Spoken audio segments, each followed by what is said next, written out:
Imagine waking up one morning and realizing the can of beans in your pantry might be worth more than the gold in your jewelry drawer. Sounds ridiculous? Maybe not for long. With prices creeping up on nearly everything and supply chains showing cracks from coast to coast, the smart ones aren't waiting for the next crisis to hit. They're already filling their shelves. Just look at what's happened over the last few months. Massive droughts in Europe have gutted olive oil production. The cost of sugar has quietly jumped nearly 30% since spring.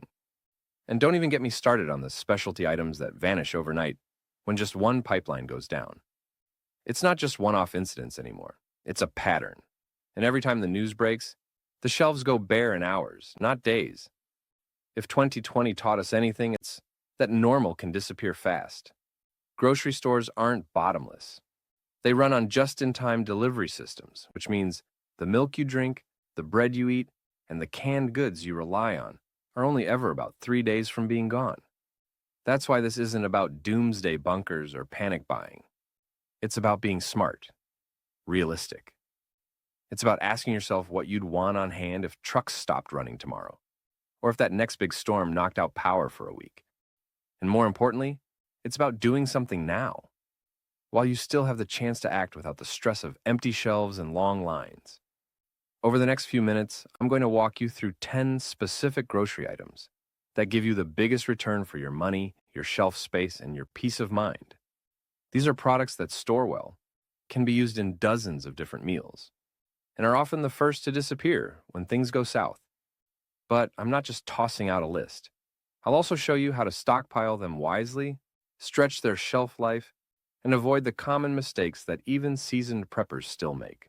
Whether you're trying to build a short-term buffer or prepping for long-term disruption, this list is your starting point.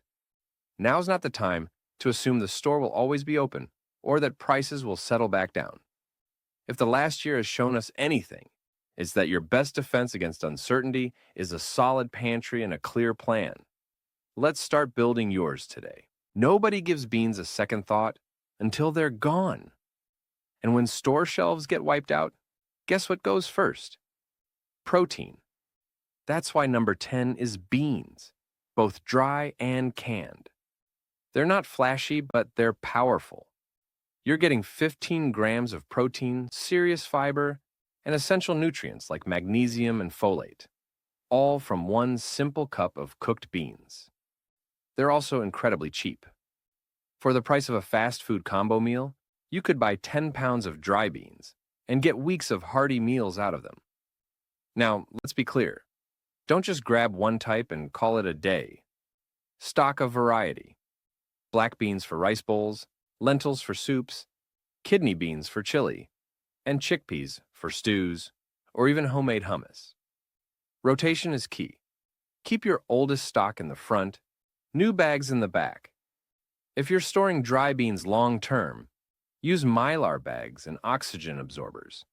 Then stash them in sealed buckets or bins. They'll stay good for 25 to 30 years. That's not a typo. And if you're low on energy or cooking options, canned beans are a lifesaver. Pop the lid, heat them up, or don't. They're edible straight from the can in a pinch. Number 9 is canned goods across the board. Vegetables, fruits, soups, and meats. I'm talking about your pantry workhorses. Canned corn, green beans, peas, carrots, tomatoes, even canned potatoes. These are ingredients you can turn into a meal when fresh produce is gone. Same goes for canned fruits like pineapple, peaches, or pears packed in juice. They're a fast hit of calories and vitamins, especially when fresh fruit isn't an option. But let's not forget canned meats. Tuna, chicken, salmon, even Spam. Yeah, I said it. Spam.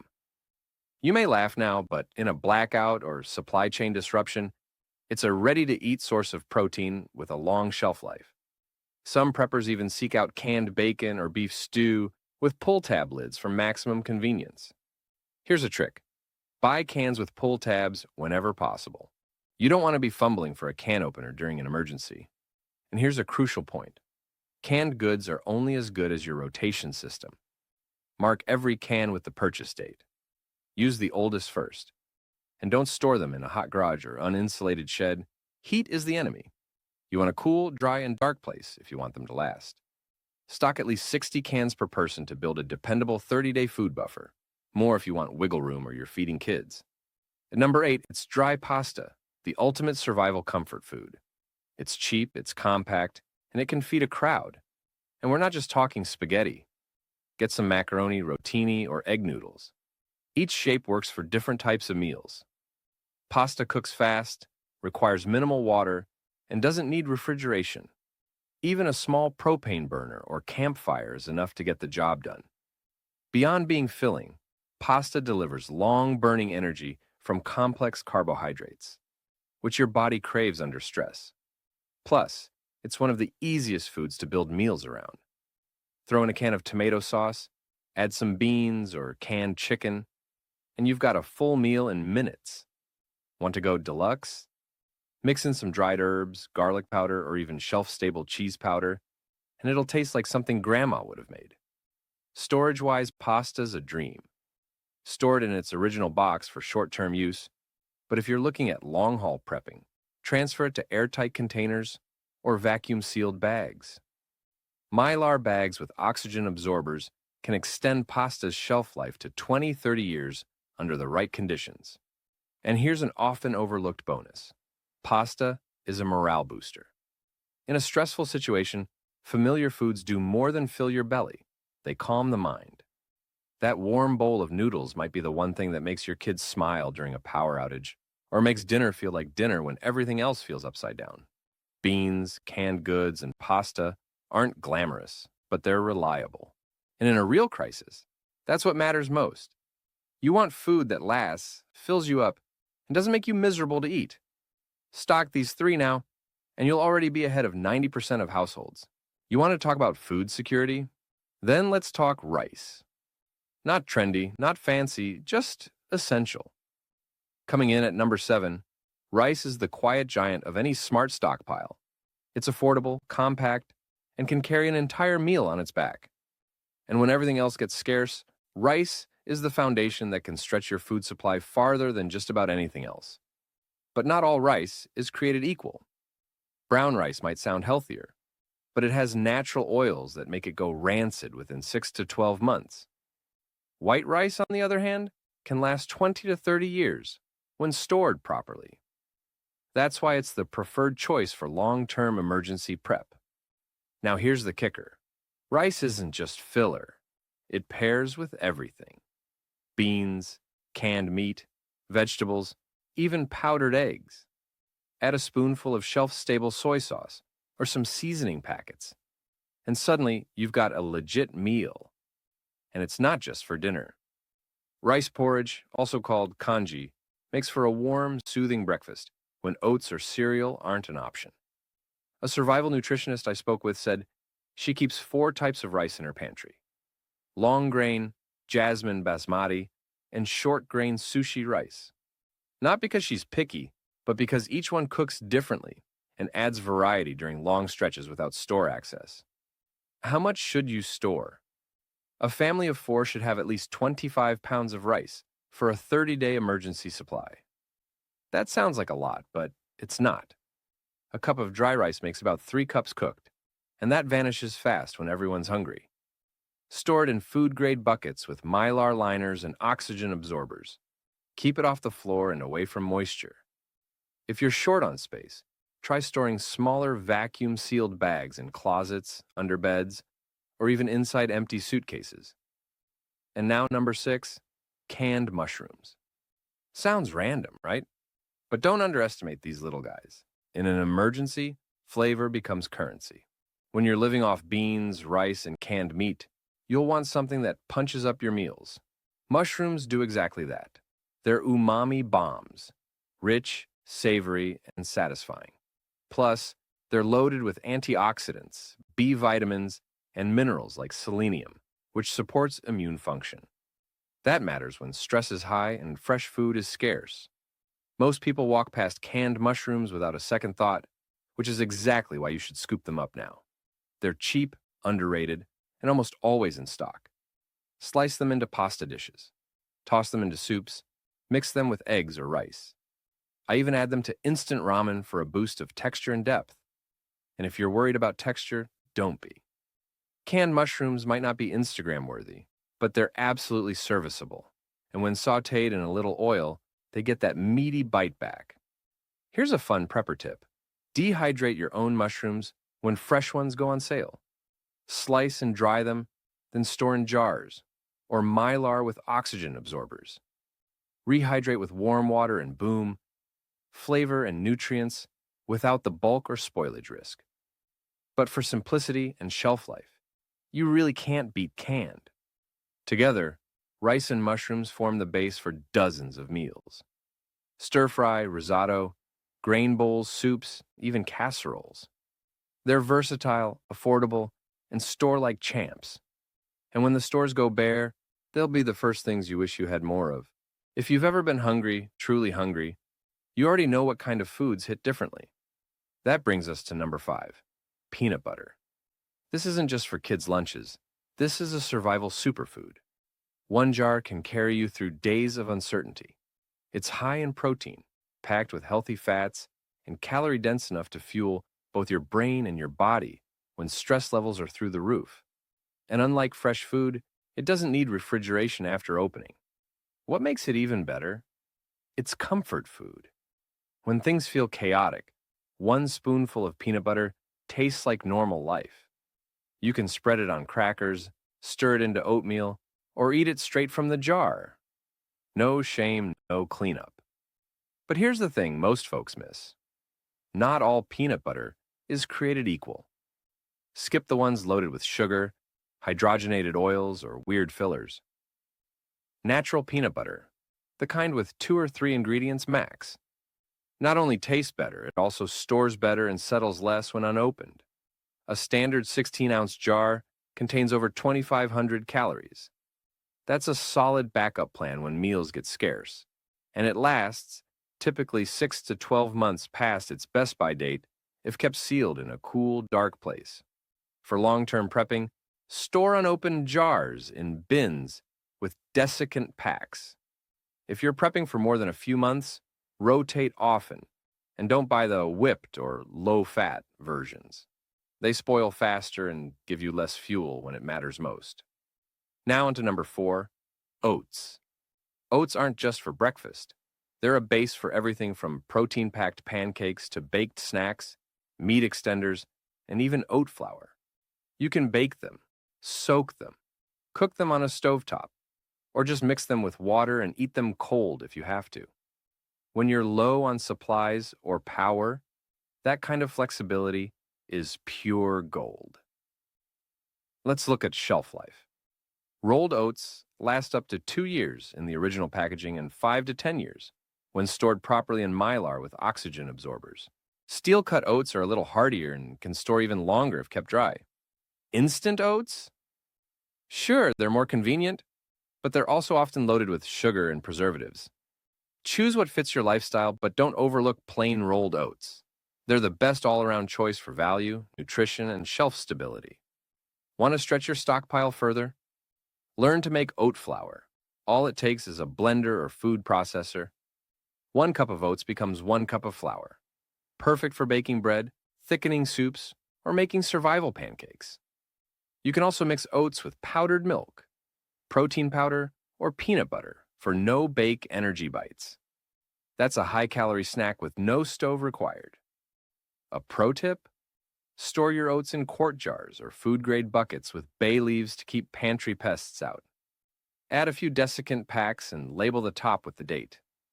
And yes, oats can go bad, but only if they're exposed to moisture or bugs. Sealed tight and stored well, they'll outlast most pantry foods. Together, peanut butter and oats form the core of a smart stockpile. Dense, flexible, and familiar. They're the kind of foods that let you improvise. Whether you're stuck without power or just stretching meals during hard times, these 2 staples can feed your body and calm your mind. You can have a pantry full of rice and canned goods, but without oil, salt, and sugar, your meals are going to feel like survival rations, not food. These 3 staples are small but mighty. They make everything else in your kitchen usable, flavorful, and, frankly, tolerable when times get tough. Let's start with number 3, cooking oil. Most folks don't think about oil until they reach for it, and it's gone. But during emergencies, it's essential, not just for frying or sautéing, but for adding calories and nutrition. A tablespoon of oil packs over 100 calories, which is crucial when you're stretching meals. Coconut oil is your best bet for long-term prepping. It can last up to 5 years if stored properly. And because it solidifies at room temperature, it's less likely to spill or spoil. It also doubles as a salve for dry skin or minor scrapes. Avocado oil is another favorite. It has the highest smoke point, making it incredibly versatile, and it's packed with omega-3s. Just avoid olive oil for long-term storage. It goes rancid too quickly unless refrigerated, and even then, its shelf life is limited. So how much should you store? About a gallon per person for every 3 months of cooking. But here's a smart trick. Buy oil in smaller bottles. That way, once you open one, you're not risking your entire supply going stale.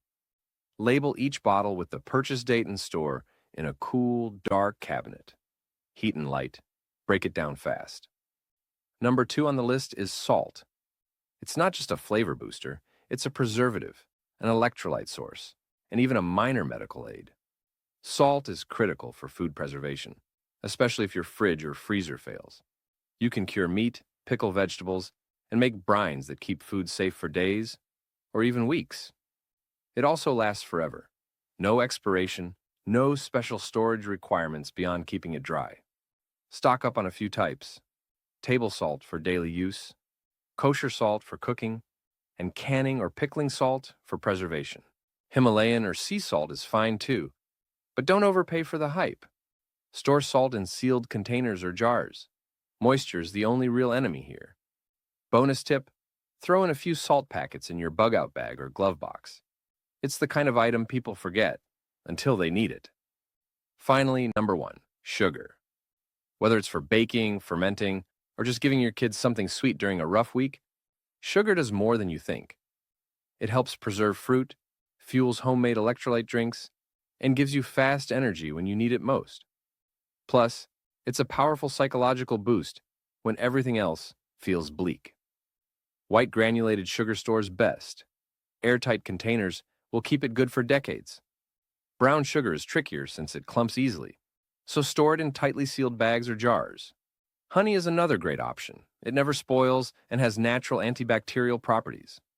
Keep some in your stockpile for cooking, first aid, or even trade. Bottom line: oil, salt, and sugar are the glue that holds your emergency meals together. They're small, cheap, and often forgotten until they're not there. With just a few extra items each trip to the store, you can build a buffer that turns bland survival food into actual meals. And when shelves run empty, you'll be glad you didn't overlook the basics. So now you know what to get. But here's where most people mess up: how they stockpile. It's not just about tossing cans into a basement corner or cramming boxes into a pantry. Building a solid stockpile takes planning, rotation, and strategy. Do it right, and your emergency stash turns into a built-in safety net. Do it wrong, and you end up with expired goods, wasted space, and food you'll never actually eat. Start with a simple rule: store what you eat and eat what you store. This one mindset shift keeps your stockpile from becoming clutter. Make a list of your household's most used ingredients and staples. Things like pasta, oats, canned tuna, peanut butter, and rice. Then slowly begin doubling up. Instead of buying 1 can of beans, buy 2. Instead of 1 bag of rice, grab an extra and set it aside. It doesn't feel like hoarding, and your grocery bill barely notices, but over time, you'll build weeks of backup without panic buying. Next, focus on rotation. This part's non-negotiable. If you don't rotate, your food will expire before you need it. Use a marker to label everything with the purchase month. When you buy new items, move the older ones to the front and use them first. Build that system now so it becomes second nature. Also, don't ignore sales, coupons, and clearance sections. It's not about being cheap. It's about stretching your budget as far as possible. Use coupon apps or store loyalty programs to track deals. If peanut butter is buy one, get one, grab both and stash one away. If canned fruit is half price, that's your moment. This is how you prep smart, not scared. And here's a mindset tip. Treat your stockpile like an investment, not a panic bunker. When you view it as part of your household economy, something you rotate, use, and replenish, you'll never feel like you're wasting money. Plus, you get the peace of mind that if something goes wrong, a power outage, snowstorm, illness, or job loss, you already have a buffer in place. Want to go next level? Keep a small inventory list, nothing fancy. Just a sheet of paper or a notes app where you jot down quantities of your top items. How many cans of tuna, how many jars of sauce, how many pounds of rice. That way, you don't overbuy what you already have or miss out on something essential. Stockpiling isn't about paranoia. It's about preparation, and that's something every household should embrace. Build your stash one smart purchase at a time, and you'll never regret being ready when others are caught off guard. Having the right food is half the battle. The other half, knowing where to put it all. Poor storage can destroy a good stockpile faster than any supply chain failure. Moisture, heat, pests, they're the real enemies. That's why it's not just what you store, but where and how you store it that matters. Let's start with the golden rule. Cool, dark, dry. If your storage spot doesn't hit all three, you're risking shelf life. That means your kitchen, especially the cabinets near your oven or dishwasher, is the worst place for long-term storage. Those temperature swings can break down oils, spoil canned goods faster, and attract bugs. Instead, look to underused spaces like closets, basements, spare bedrooms, or even the area under your bed. Basements are great if they stay dry and aren't prone to flooding. Use raised shelves or pallets to keep everything off the ground. If water ever gets in, even an inch, it'll ruin cardboard boxes and rust can bottoms before you realize it. Garages are another common choice, but only if they're insulated. Extreme summer heat can cook food in the can, while freezing temps can cause glass jars to burst or lids to fail. If your garage swings between freezing and boiling, it's not safe for storage without temperature control. No basement? No problem. Try stacking food-grade storage bins in closets or placing sealed boxes behind furniture. Even lining the bottom of a coat closet with canned goods can add a few weeks' worth of supplies. Space is never the issue. It's how you use it. Also, spread it out. Don't store your entire supply in one place. If your basement floods or a rodent gets into a box, you don't want your whole stockpile wiped out in one hit. Break it up into zones, some in the kitchen for daily use, some in storage closets, and some in deep storage like a basement or garage. Think of it like layers: your front line, your backup, and your emergency reserve. Label everything clearly. If you're using opaque bins or Mylar bags, slap on a piece of masking tape and write the contents and date. Trust me, you don't want to be digging through 20 identical buckets looking for oatmeal when the power's out. And don't forget to rotate. Every few months, spend a Saturday doing a mini audit. Move older items to the front, restock what's low, and check for damaged packaging. Storage doesn't have to be fancy, but it does need to be intentional. Use the space you already have, keep it organized, and your food will last longer and work better when you actually need it. Even the best stockpile can go bad if you don't know how to preserve your food the right way. It's not just about stacking cans and hoping for the best. Real preparedness means extending shelf life, protecting quality, and keeping pests, moisture, and oxygen out for as long as possible. That's where smart preservation methods come in, and most of them are easier than you think. Let's start with the basics. Freezing. It's the simplest method, and if you've got the space, it's perfect for things like butter, flour, shredded cheese, and even bread. Just make sure you vacuum seal or double bag anything prone to freezer burn. Keep in mind, though, freezing only works while the power's on, so don't make it your only method. Next up, vacuum sealing. A good vacuum sealer is worth every penny. It extends the life of dried foods, pastas, meats, and even baking ingredients like sugar or flour. Oxygen is what makes food spoil faster, Get rid of it, and your food lasts way longer. Pair vacuum sealing with oxygen absorbers in jars or Mylar bags, and now you're prepping like a pro. I vacuum seal oats into portion-sized bags and keep them in tubs, ready to go and protected from bugs. Now let's talk about Mylar bags. If you haven't used them before, think of them as the modern prepper's best friend. They're light-proof, airtight, and when combined with oxygen absorbers, they'll preserve dry goods for decades. Rice, beans, pasta, flour, even powdered milk. They all store beautifully in Mylar. Just seal the bags with a hair straightener or flat iron, then drop them in food-grade buckets for added protection. This combo is ideal for people who want to build a long-term backup without using a ton of space. Dehydrating is another underrated method. A basic dehydrator lets you dry fruits, vegetables, and even cooked meats for compact, lightweight storage.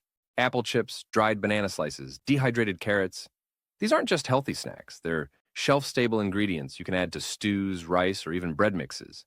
Store them in jars with oxygen absorbers, and they'll stay fresh for months, sometimes years. And unlike canning, dehydration doesn't require power to maintain once it's done. Canning, of course, is the classic. Whether water bath or pressure canning, this method gives you full meals in jars that last up to 5 years or more. It takes a bit more equipment and learning, but once you get the hang of it, the payoff is huge. Homemade soups, sauces, vegetables, even meats can all be safely canned and stored. Just remember to rotate and inspect seals regularly. And here's a prepper trick that too many people miss. Mix your preservation methods. Don't rely on one approach. Freeze some butter, vacuum seal your pasta, dehydrate fruit, and use Mylar for grains. That way, if one system fails, like a freezer outage, you've still got options. Redundancy isn't wasteful. It's smart. Spoilage and pests are the biggest threats to any food supply.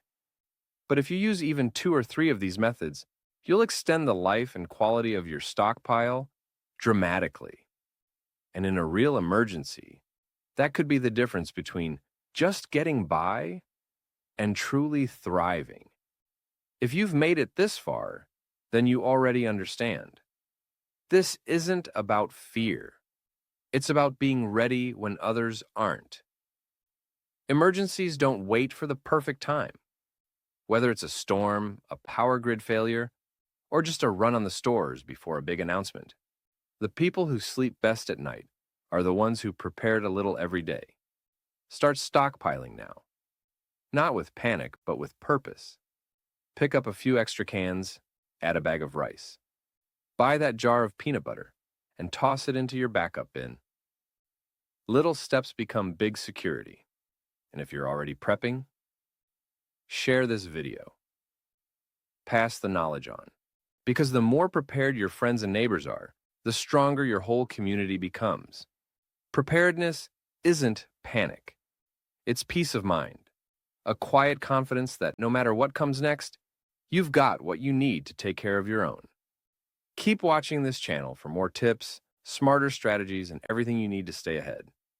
You've already taken the first step. Now keep going.